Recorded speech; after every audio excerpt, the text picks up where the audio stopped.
Resident Evil retrospective, and I look at this whole situation with Resident Evil 2 and 3 remakes and how a lot of people have made a stink about the fact that a lot of stuff seems to be missing, seems to be cut. And I'm sitting here looking at it from a different perspective. Maybe so.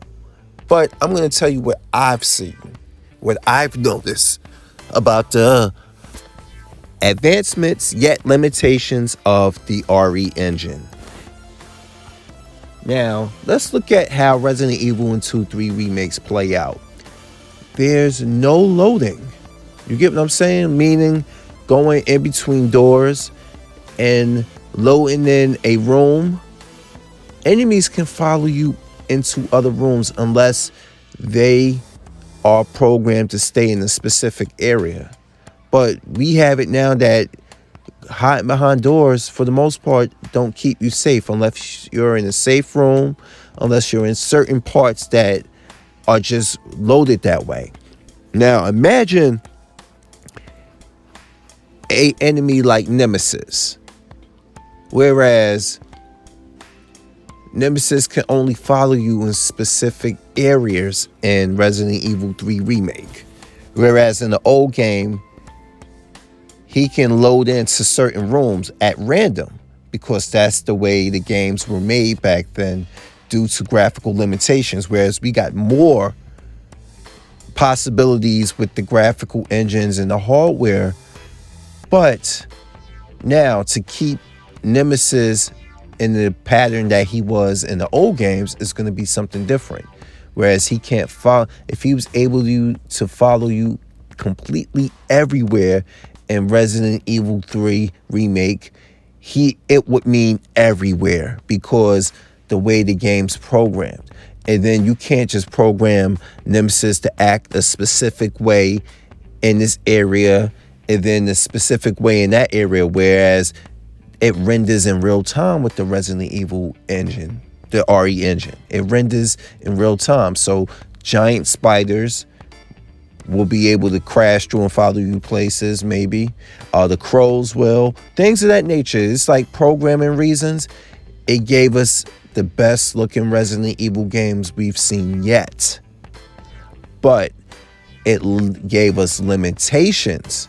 So not everything shiny and new is better in every way. And that's how I see it. How I noticed how they had to change up. And I noticed when they changed up the way the gameplay is, because the gameplay is completely different compared to what we've known 1998 and 1998 Resident Evil 2 and 3 to be. Of course, fixed camera angles, limited, and only showed us what the developers wanted us to see. Whereas now we have villains, we have enemies that basically can still attack you from behind, but it's a more of a presence of keeping enemies in front of you. And notice when you get grabbed from behind, notice how the camera just swoops in and goes close up on a bite, and it's terrifying camera angles. But it's like this. A lot of these enemies, fast moving enemies, wall crawling enemies like the spiders were in Resident Evil in 2 and 3. The drain demos to a certain degree were bigger in the old Resident Evil 3. But those enemies, you want to keep them in front of you. Now, if they were able to attack you from every angle like they were in the old school Resident Evil games, you wouldn't fare much of a chance with the over-the-shoulder perspective. See, this is like little things I've noticed with it. So they had to change things, unfortunately. Now, and if they would have left it in fixed camera angles, and this ain't me saying, oh my God, I want fixed angles back. I'm just saying they have their advantages and disadvantages respectively. The fixed angle and the over-the-shoulder perspective. Now, a lot of people complained about the QTE style of combat that became popular in Resident Evil 4, 5, and 6, who were also games made over the shoulder. Now, people complain about the QTE aspect. Now, imagine that having to come back when you're dealing with enemies that can attack you from different angles, like Resident Evil 4, the Novistadors, the flying insect plagas. They can attack you from every angle, and you had to pay attention to the context on the screen to kick with Leon, do a spin and jump kick to combat it at different areas, right? You had to do press different buttons to dodge certain enemies coming at you, even off camera from behind you. Now, imagine with all those complaints that a lot of the fans had about 4, 5, and 6 being too action orientated.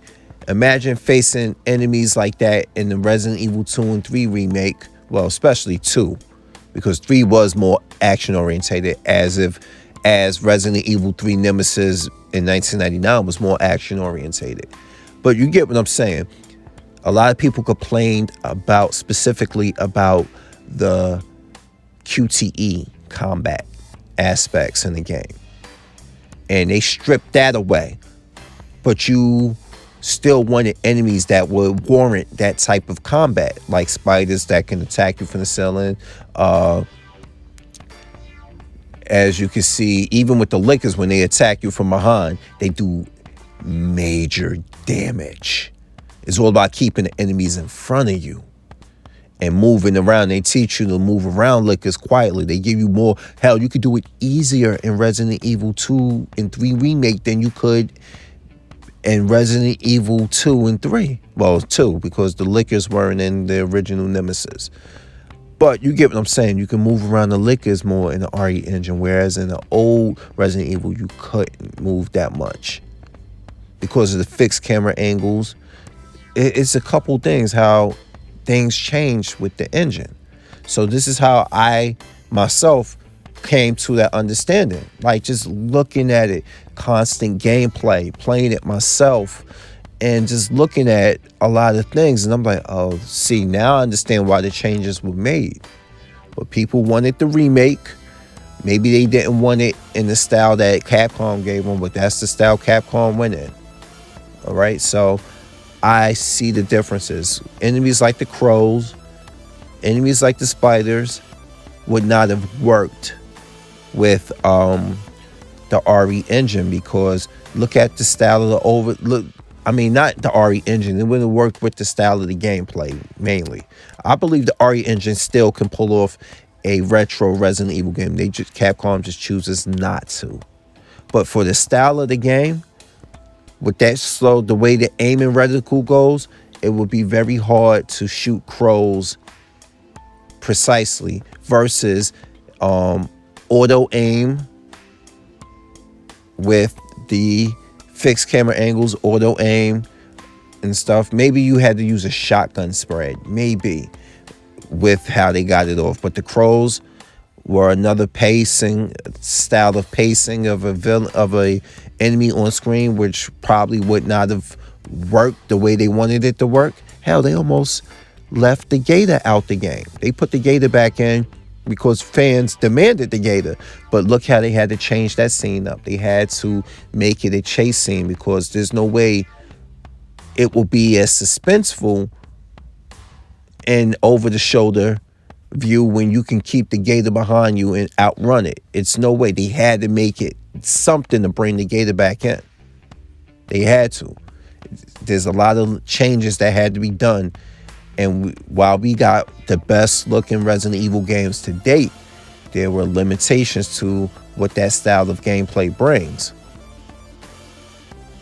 And if you wanted to be able to face more diverse enemies, you would have had to deal with QTE combat to give you a fighting chance, like Resident Evil 4, 5, and 6 did. And a lot of people were not going to like that.